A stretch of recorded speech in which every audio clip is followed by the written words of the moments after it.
बच्चल भुट्टो है। हम बागाई भुट्टो में रहने वाले हैं। दरअसल जो बच्चे की पैदाइश होती है बहुत खुशियाँ जो है ना हम मनाते हैं। आपस में रिश्तेदार वगैरह सब इकट्ठे होके ये सिंध की जो है ना रवायत है वो बहुत खुशियाँ मनाते हैं। जैसे कि बच्चे के मामू हो गए, चाची हो गए, सब गिफ्टें वगैरह लेके आते हैं। फिर हम कुछ जो है ना मिठाई वगैरह मंगाते हैं। और हमारी जो औरतें हैं वो ढोल की जो है ना रक्स पे वो जो है ना गाने वगैरह गाती हैं।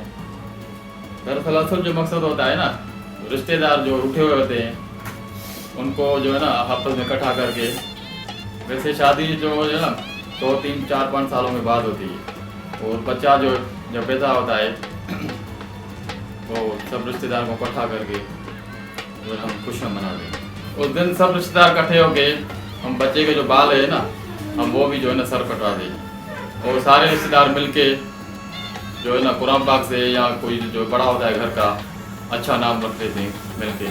छठी की जो रवायत है सिंधु की सकाफत है। आजकल जो महंगाई हो गई है इसलिए सब रिश्तेदार हम मिलकर जुल के जो है ना खुशियाँ मनाते हैं।